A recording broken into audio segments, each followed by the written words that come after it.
El Alpinion Ultrasound Course es un evento científico organizado por Alpinion Medical System y sus distribuidores en Latinoamérica, donde ponentes ampliamente reconocidos exponen los últimos avances sobre temas de interés en el ámbito del ultrasonido. En la presente edición del AUC Alpinion Ultrasound Course trataremos temas de radiología, anestesia, traumatología y fisioterapia dictados por especialistas reconocidos en el mundo. Un total de 4 ponencias, para cada una tendremos 30 minutos de exposición teórica y seguidamente tendremos una demostración práctica de 10 minutos. Al finalizar la demostración tendremos una sesión de preguntas de 10 minutos también. De tal manera que les agradecemos a todos nos envíen sus preguntas a lo largo de cada una de las conferencias a través del chat de preguntas, las cuales serán aclaradas por los respectivos ponentes al finalizar la exposición. Ya sin más preámbulos, agradeciéndoles nuevamente por haberse conectado esta tarde para acompañarlos, damos la bienvenida a nuestro primer ponente, el licenciado Felipe Fernández, que nos acompaña desde Chile. Es experto universitario en ecografía musculoesquelética de la Universidad Francisco Vitoria de Madrid, máster en ecografía musculoesquelética para fisioterapeutas de la Universidad Cardenal Herrera de España. Es fisioterapeuta especialista en procedimientos ecoguiados y director del Centro de Formaciones Clínicas FC en Chile. Bienvenido, licenciado Felipe Fernández. Muchas gracias por la invitación. Bueno, tengo experiencia bastante en ecografía, llevo más de 10 años trabajando con procedimiento ecoguiado y soy actualmente el director de la Clínica de Recuperación de Lesiones CRL, que opera en Santiago de Chile. Ya les voy a contar un poco de cuáles son las cosas que nosotros hacemos acá, los procedimientos ecoguiados que frecuentemente utilizamos en nuestros procedimientos. ¿Ya? Vamos a compartir pantalla. Eso me indica si se aprecia bien. Sí, está bien, doctor. Ya está compartiendo. Ya, voy a minimizar entonces la ventana. Y ok, empezamos.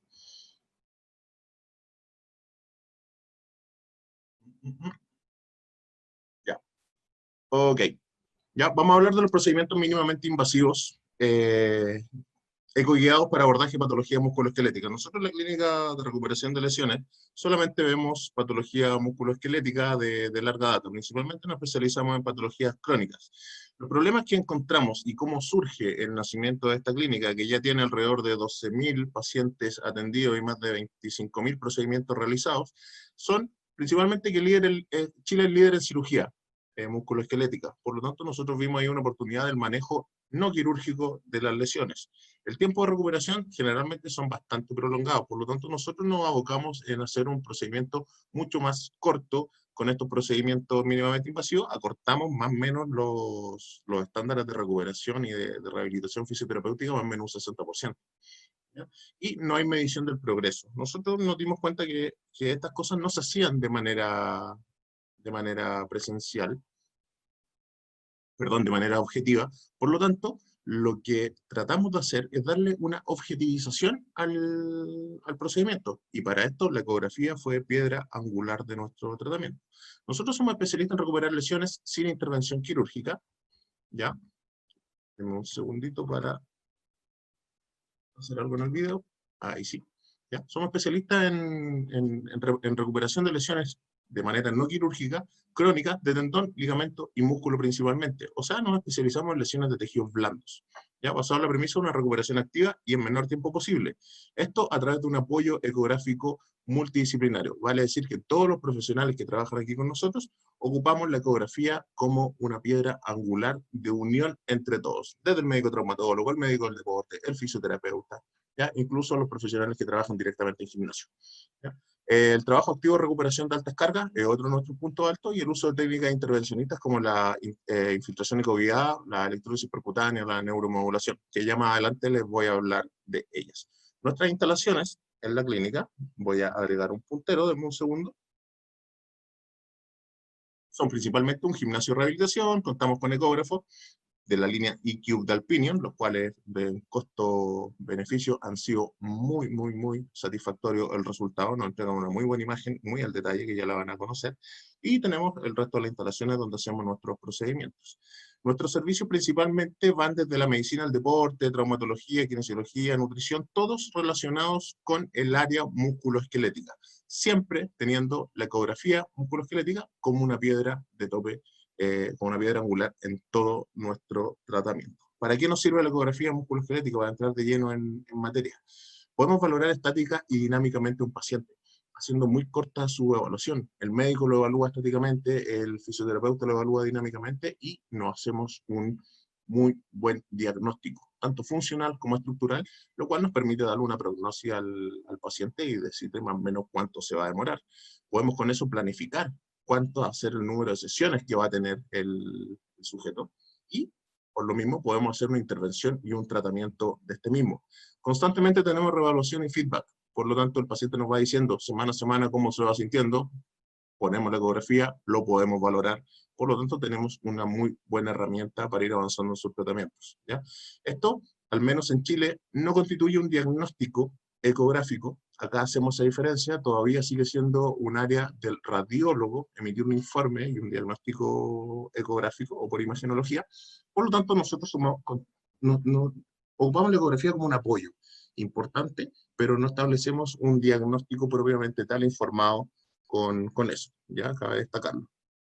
Ahora, para algunas cosas que nos damos cuenta con la ecografía, por ejemplo, nos llega un paciente, este es un caso que nos llega con dolor medial de tobillo, ya este dolor medial, voy a tener que sacar el puntero aquí, ¿ya?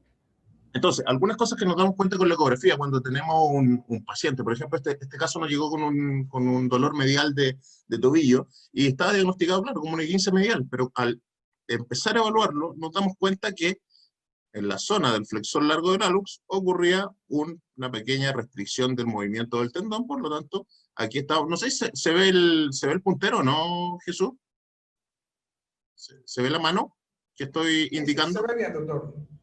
Sí, ya. Se ve bien. Entonces, ese paciente tenía una restricción del tendón, que si lo miramos después en un eje corto, ultrasonográfico, nos damos cuenta que tiene un problema principalmente en el flexor del hallux, ¿ya? Con también tenosinovitis en la zona del tibial posterior y del flexor largo de los dedos. Por lo tanto, es un paciente que nosotros vamos a intervenir de otra forma, buscando otros objetivos con él, ¿ya? Tenemos acá otro paciente que nos llegó un caso súper interesante con un dolor anterior tibial, que nadie sabía muy bien a qué se debía. Nos llega directo a nosotros después de haber pasado más de 6 meses de especialista en especialista y nadie le había hecho una ecografía, por lo tanto nosotros ocupamos el ecógrafo y nos encontramos que, miren, acá en la parte superior como tiene una hernia muscular.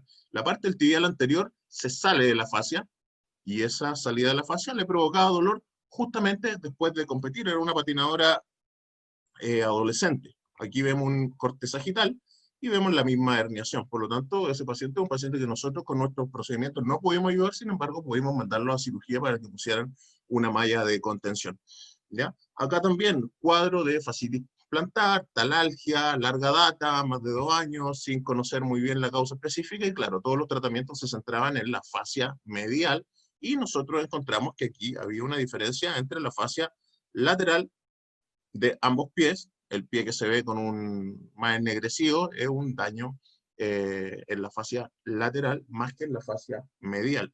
Disculpa, ¿se ve el puntero o no? ¿Sí?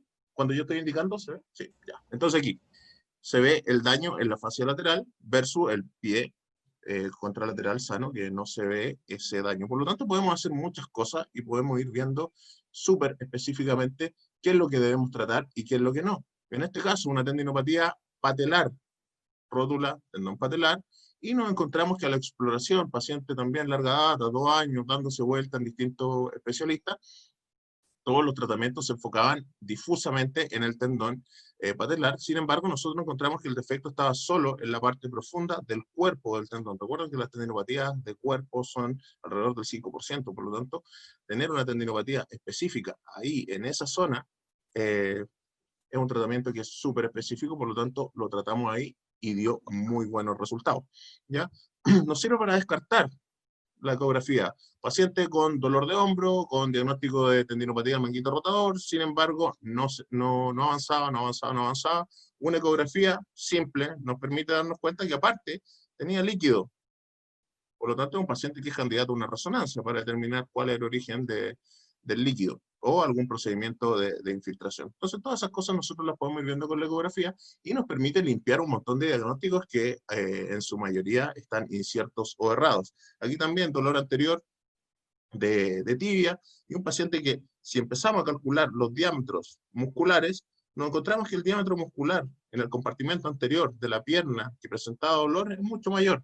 Por lo tanto, es un paciente que tenía que ir a medirse la presión de los compartimentos de la pierna para descartar un síndrome compartimental crónico. ¿Ya? Entonces, todas esas cosas son cosas que podemos hacer con ecografía, y lo más importante, evaluar avances. Nosotros generalmente estamos ciegos a evaluar avances. Sin embargo, aquí, por ejemplo, podemos ir controlando un desgarro en la medida que va mejorando y se va cerrando, que va generando una cicatriz, y podemos ir diciéndole al paciente, mira, este es el minuto donde tú ya puedes meter carga, este es el minuto donde no. Entonces, es muy fácil tener una herramienta como el ecógrafo para poder hacerlo. ¿Ya? Y este es uno de los casos insignes también, una tendinopatía patelar importante. Si se fijan acá, este es un cuadro que empezó en enero, donde ya el paciente llevaba más de 1 año y medio con dolor de rodilla, y en febrero, y en febrero presentaba varias roturas del tendón patelar, que si nosotros lo hacemos un comparativo a mayo, en 3 meses, a través de ejercicio y electrólisis percutánea, habíamos logrado disminuir bastante sus áreas de rotura. Si se fijan en la rótula, porque esto es súper importante, a veces no se muestran los mismos cortes, ¿ya? Aquí nos preocupamos de hacer el mismo corte, donde se ve la rótula, donde se ve la jofa profunda, el mismo corte, y estamos demostrando que hay una mejora en el tejido. Ya la mayoría de los resultados muestran dos cortes distintos, y eso lo hacen comparativo, por lo tanto no son válidamente, no son válidos en su comparación, me refiero. ¿Ya? Por lo tanto, a través de las técnicas que nosotros empleamos, podemos alcanzar estos objetivos, y una de las técnicas principales que empleamos es la electrólisis percutánea. ¿Ya? Ocupamos electrólisis percutánea, neuromodulación, punción seca, entrenamiento de altas cargas, viscosuplementación y infiltración ecoguiada. O sea, todos los procedimientos que hacemos nosotros son ecoguiados. De esos, el principal es la electrólisis percutánea. La electrólisis consiste en la aplicación de una corriente galvánica a través de una aguja. Fue inventada por José Manuel Sánchez, un fisioterapeuta español, por allá por fines del 90, inicios del 2000, el 2008, 2009, se empezó a agarrar un poquito más de forma. Estos antes fueron puros ensayos experimentales, y es una técnica de fisioterapia invasiva que consiste en la aplicación ecoguiada de una corriente galvánica, ¿ya? A través de esta aguja, como les decía yo, ¿ya? Produce un proceso inflamatorio de carácter local. Genera hidróxido de sodio en su recombinación de elementos. Y este hidróxido de sodio tiende a tener la función de degradar el tejido lesionado, mantener el tejido sano y producir un proceso inflamatorio local pequeño, permitiendo que se activen los mecanismos reparatorios de la inflamación, ¿ya? Y de la fagocitosis para que el tejido, en el fondo, llegue a la reparación. Es uso exclusivo fisioterapéutico. Ya algunos médicos también se han aventurado, pero en general, por ser un agente físico a través de una aguja con un elemento mecánico, tiende a permanecer en el campo de la fisioterapia.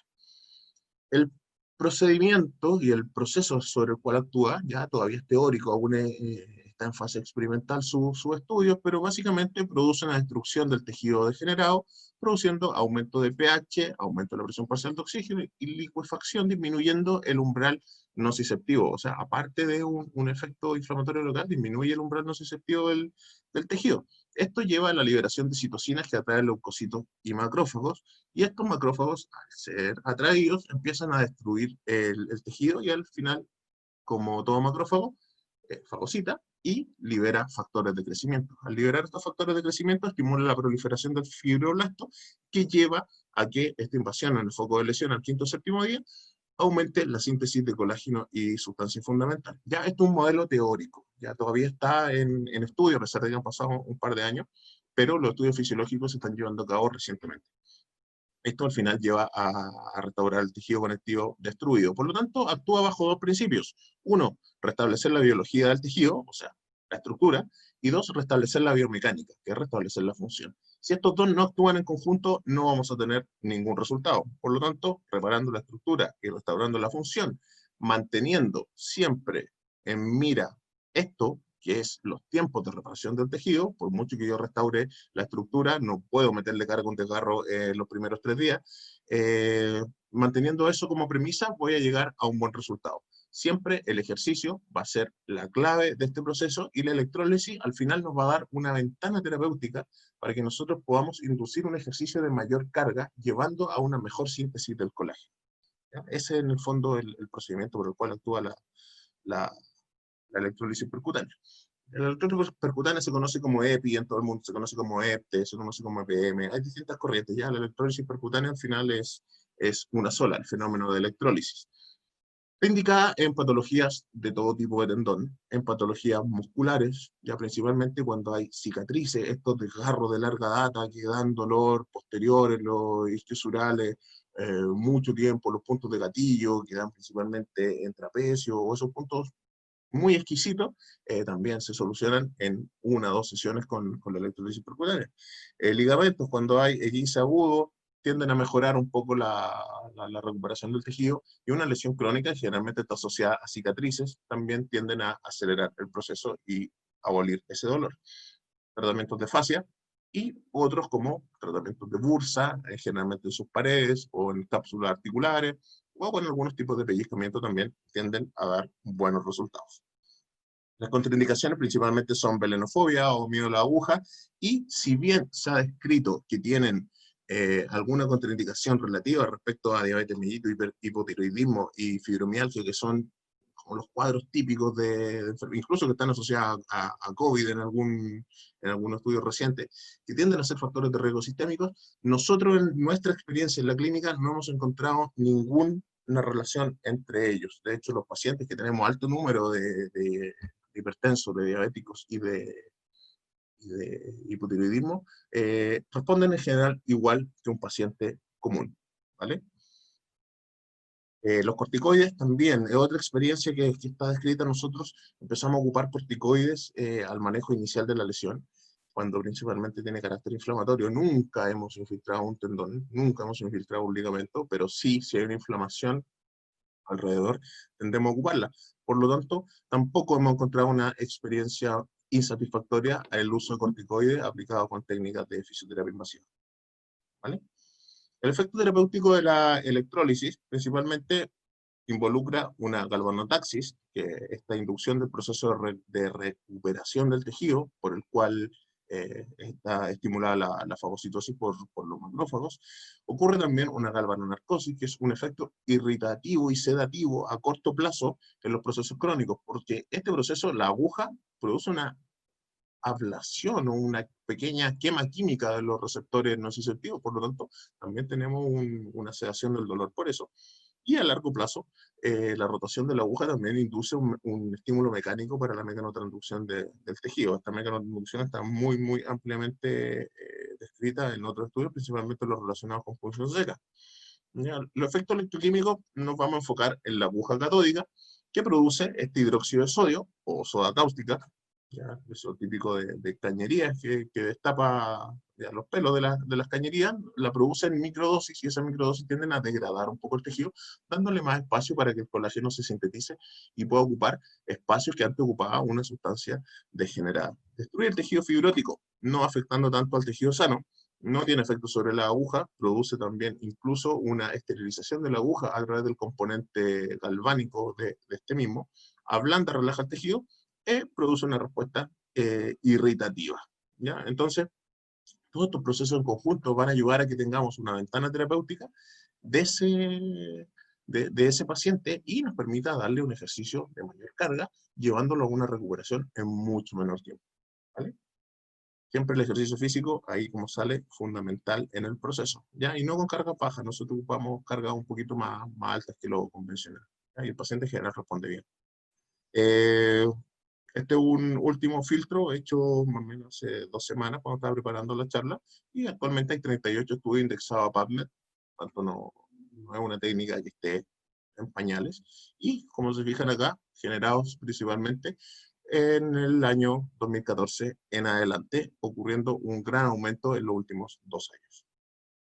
¿Ya? Hay estudios experimentales, se han hecho hartas cosas y ustedes pueden encontrar en la literatura, simplemente googleando algo, pueden encontrar muchos estudios no científicos, no indexados a revistas importantes, sin embargo, que les pueden generar una opinión acerca de la electrólisis percutánea. Acá nos encontramos con un efecto de la electrólisis percutánea, ¿ya? Más o menos, este es un tendón patelar, ¿ya? Con una calcificación, donde presenta un área hipoecogénica ahí. Acá tenemos la aguja, por lo tanto, vamos a ver el efecto que vamos a ver más rato en el paso práctico, pero cuando ocurre el destello de la electrólisis, que está ahí, ahora, ¡pum!, empieza a ocurrir en la aguja una reacción química que empieza a afectar el tejido alrededor. O sea, nadie puede hablar de que no hay una alteración del tejido. Esto empieza a remover, ¿ya? Empieza una sustancia ahí a crearse algo, hay un efecto químico real dentro, ¿ya? Y ese efecto químico real, lo que vemos ahí brillando son principalmente los hidrogeniones libres que se crean en la secuencia, pero tenemos un efecto químico que empieza a generar un cambio dentro del tejido, y eso el paciente lo percibe de inmediato. Algunos resultados de la aplicación, podemos tener ahí una rotura del tendón del epicóndilo, que no llega mucho post-corticoide, por lo tanto el corticoide dentro del tendón tiende a producir este tipo de rotura, ¿ya? Y vemos acá en su comparativo cómo está tratado con la electrólisis, y en el fondo el paciente refiere una mejora inmediata de la sintomatología. Otra acá, otro tendón del epicóndilo, el extensor radial corto, con el extensor común de los dedos, el tendón del extensor común y el extensor del radial corto. Ahí tenemos una rotura longitudinal fina que también puede ser fácilmente tratada con la electrólisis percutánea. Por lo tanto, esto es bastante terapeuta dependiente. Ya nosotros no podemos hacer un buen tratamiento con el electrólisis sin tener una muy buena base ecográfica. Por lo tanto, se requiere mucho estudio y un buen equipo para poder realizarlo. Otro de los procedimientos mínimamente invasivos que realizamos, ya es la neuromodulación. Y esta neuromodulación consiste simplemente, al igual que cualquier técnica de estimulación nerviosa, en aplicar una corriente a través de una aguja directamente al nervio, con el efecto terapéutico de disminuir dolor, restablecer la función y mejorar la función neuromuscular. Ya aquí tenemos un video de cómo una estimulación del nervio ciático en esa zona externa, no en la zona interna, va a producir un estímulo. Fíjense, acá lo estamos estimulando arriba, va a producir un estímulo de la parte fibular. Si lo estimuláramos por la otra zona, produciríamos un estímulo de la parte tibial. Por lo tanto, eso nos lleva a tratar cuadros. Bueno, ahí está el otro componente. ¿Ya? Vamos a verlo. No, es el mismo, perdón. Ya, entonces, esto nos lleva a que tratemos cuadros. Por ejemplo, aquí hay una poca activación. Aquí tenemos el aductor largo, el aductor brevis y el aductor magno, y un paciente con una pubalgia, una rotura, cuando se le solicita una aducción, no genera ninguna contracción a nivel de esos músculos, sino que la hace con el aductor magno. Por lo tanto, nosotros al estimular el nervio obturador, logramos que el aductor largo se empiece a activar, ¿vale? Para eso nos sirve. Y la infiltración ecoguiada, que en estructuras como la bursa en hombro tiende a aumentar la efectividad alrededor de un 85%. Nosotros realizamos muchos procedimientos que los realiza el médico, no los realizan los fisioterapeutas, muchos procedimientos ecoguiados en diferentes articulaciones cuando se requiere hacer una infiltración. En cadera lo ocupamos mucho, en algunos tobillos, rodilla principalmente para los derrames, y la estrella que es la bursa subacromial. ¿Ya? Ocupamos mucho para eso, y principalmente consiste en estructuras como la bursa, llegar directamente con una aguja y inocular el fármaco. ¿Ya? Acá tenemos un pequeño video donde se explica más o menos la importancia del procedimiento.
Entonces ahí lo dejaba con la opinión de uno de los traumatólogos que trabaja con nosotros, que iba a participar en una pequeña cápsula hoy, pero le salieron unas cirugías de urgencia y tuvo que ir a operar, así que lo dejé con su video, en donde se realizan bastantes procedimientos, principalmente en esa articulación, ¿ya? Y se pueden realizar no la típica bursa subacromial, sino que podemos encontrar la bursa en el intervalo rotador, que esté un poquito más inflamada hacia la zona del subescapular o hacia la zona del supraespinoso, en este caso el subescapular. La podemos encontrar relacionada con la bursa subacromial, bajo la acromial, o incluso la podemos encontrar relacionada también bajo la coracoide, relacionada con el paquete vasculonervioso, bajo la acromial. Por eso es tan importante una guía ecográfica donde vemos ahí el fármaco actuando, no afectando el paquete vasculonervioso, sino que quedando bajo él. Podemos hacer una infiltración en fondo de saco donde lleguemos hasta el origen de la bursa y la miremos ahí, o vamos a tener bursas más amplias, sobre todo con zonas de lesión tendinosa, que la bursa va a migrar hacia el centro de la articulación. Y también, si se fijan acá, que esta imagen es muy buena, pero tenemos cómo el fármaco afecta solamente el contenido de la bursa, pero mantiene alejadas las dos paredes que son bastante gruesas. Esto es una bursitis ya bastante crónica probablemente en la paciente, porque afecta las bursas, porque sus paredes están bastante engrosadas y fibrosadas, ¿ya? También podemos esto estar relacionado con si la bursa es demasiado masiva o puede estar asociada a una lesión de tendón o un desgarro masivo, el manguito rotador. También podemos realizar una aspiración del contenido. Creo que aquí los videos están al revés. Aquí está, perdón. Una aspiración del contenido. ¿Ya? Primero realizamos una aspiración de todo ese contenido bursal, que principalmente el líquido sinovial, la mayoría de las veces que viene de la rotura de algún tendón. ¿Ya? Y una vez que drenamos toda la bursa, procedemos a la infiltración. Aquí, perdón, pero están al revés los títulos y ahí está la infiltración ya con el fármaco y esos pequeños destellos que son partículas de aire que quedan dentro de la jeringa. ¿Ya? También lo podemos ocupar para acelerar el proceso de reparación de un desgarro muscular. Aquí tenemos el típico tenis leg, donde nosotros procedemos a primero drenarlo y después de ese drene podemos inyectarle un corticoide o incluso podemos dejarlo así con un vendaje compresivo y mandarlo a fisioterapia, ¿ya? Y también en el caso de infiltración articular lo podemos ocupar para derrames masivos, perdón, ese es solo, no, el video, ¿ya?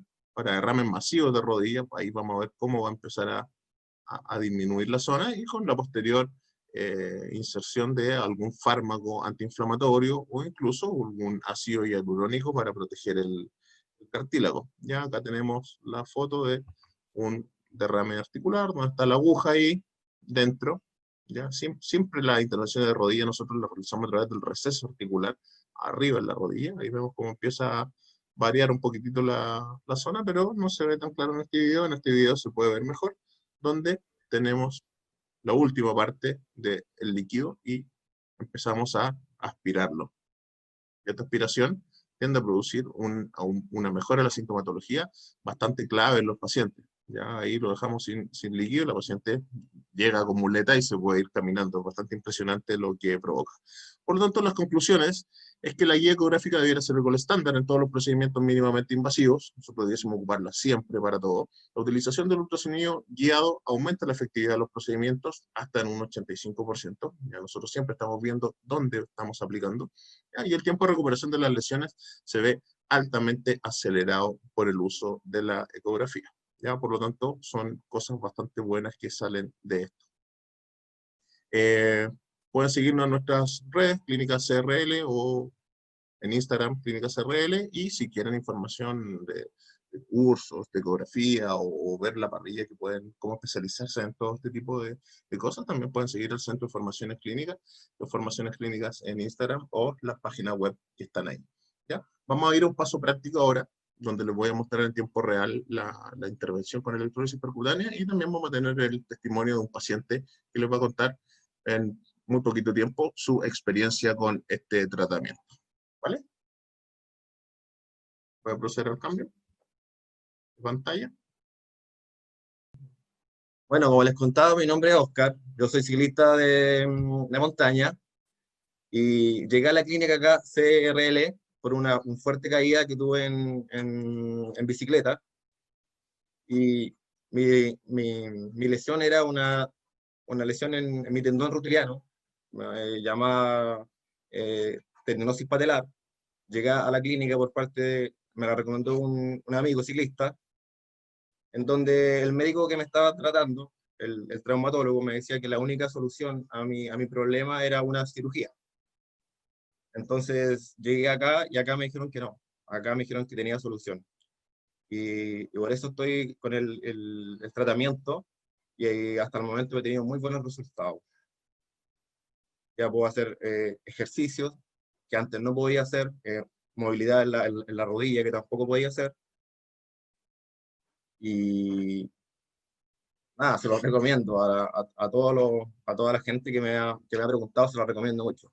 A mí he estado súper bien de estos últimos 3 meses, y aquí estamos dándole. Aquí le vamos a mostrar el tratamiento que hace acá el kinesiólogo. Gracias. Entonces, van a ver en la pantalla lo que estoy compartiendo con el ecógrafo, y en la parte más pequeña, la rodilla del paciente.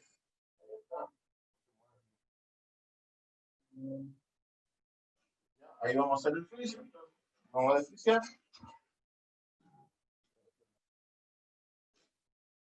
¿Cómo se ve la imagen, Jesús, del tendón?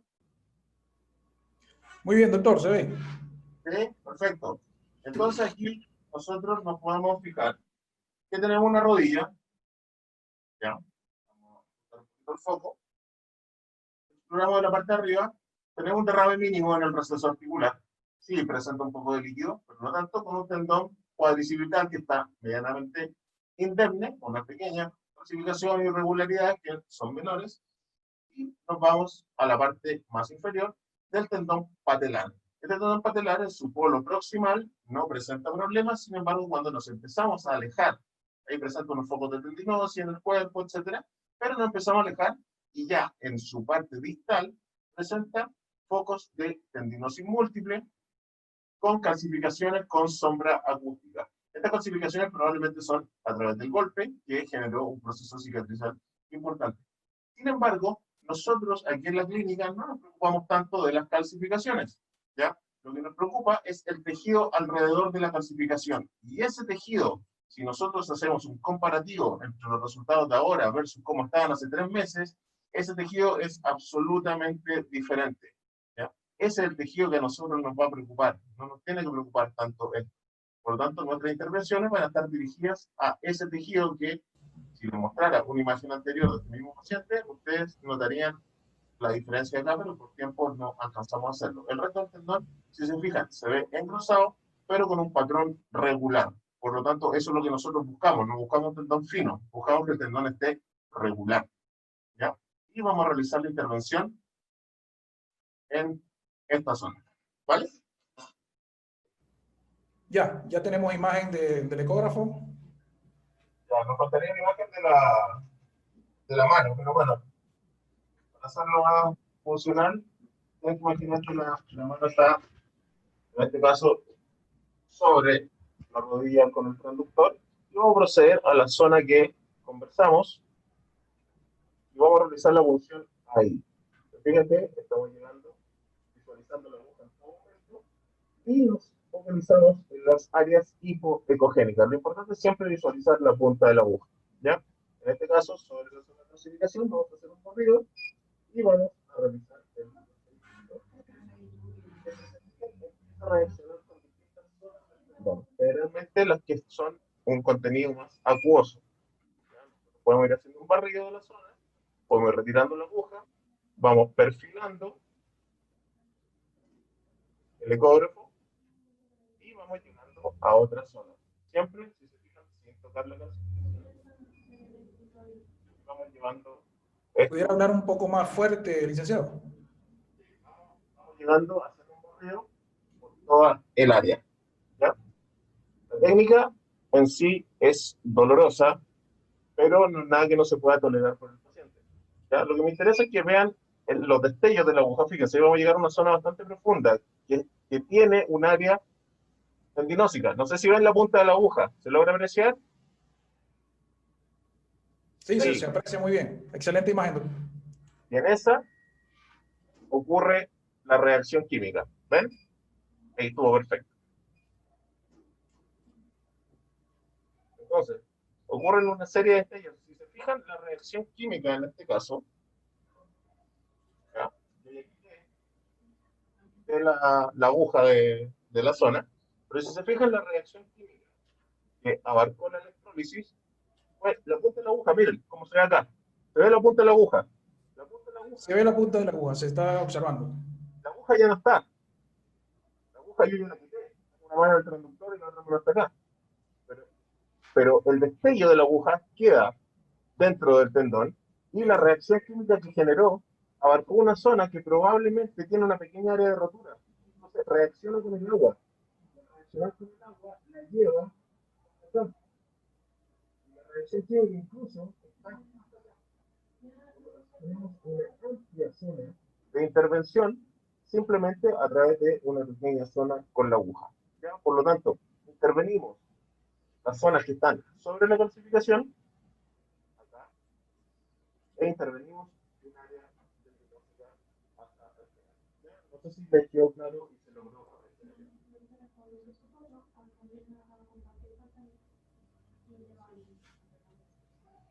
¿Está bien, Jesús? Sí, muy bien, licenciado Felipe, muy agradecido, muchas gracias por su exposición excelente de imágenes, tanto en la presentación teórica como ahora hemos observado en su demostración práctica. Pasamos ahora a la sesión de preguntas con el licenciado Felipe. Sí, les pido excusas por la falla técnica, pero cosas que pasan en vivo. Perfecto. Iniciamos entonces la sesión de preguntas que nos han llegado a través del chat de preguntas. Una primera pregunta, nos comentan, ¿quién realiza las infiltraciones en la clínica? ¿Médico o fisioterapeuta? ¿Y qué corticoides usan habitualmente?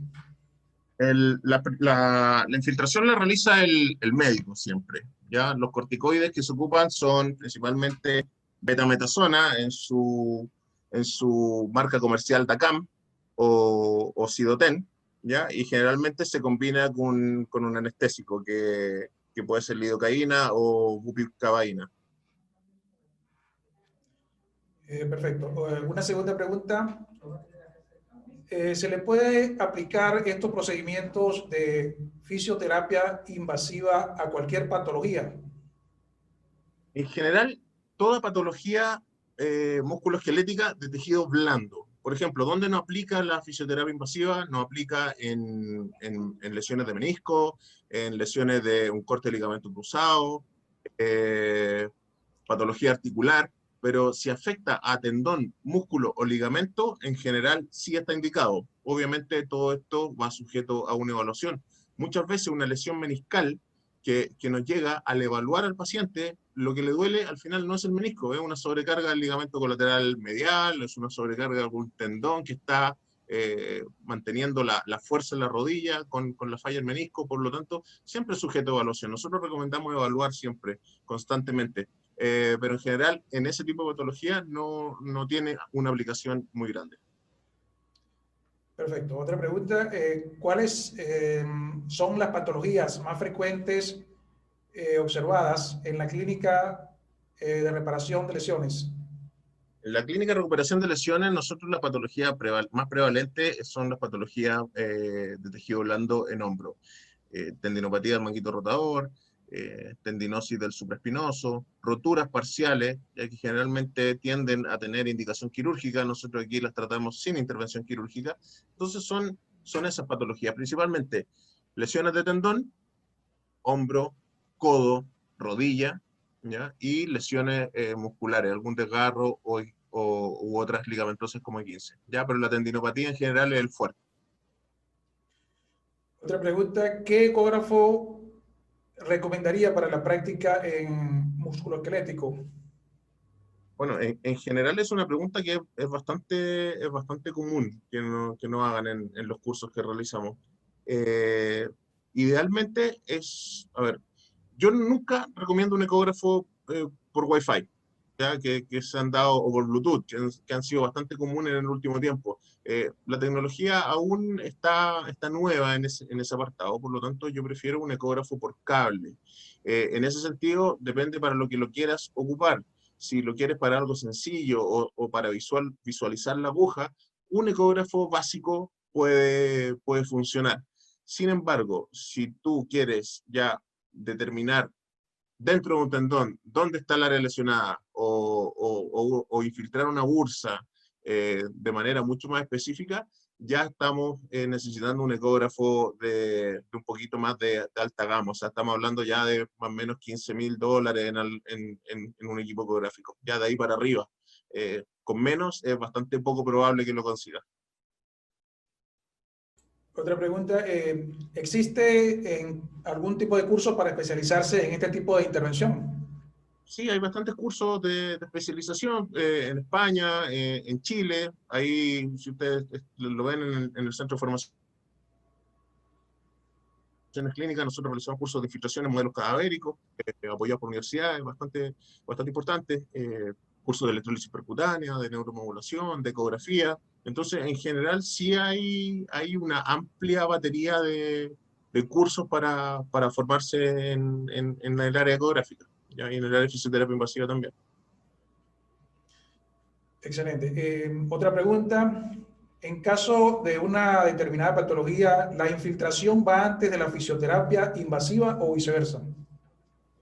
En general, algunas corrientes, como les decía en la presentación, implica que después de un corticoide no haya intervención con fisioterapia invasiva. La verdad, nosotros no hemos encontrado una correlación directa, por lo tanto, sí la podemos aplicar. En general, la fisioterapia invasiva tiende a producir, como les mostré, esta reacción química.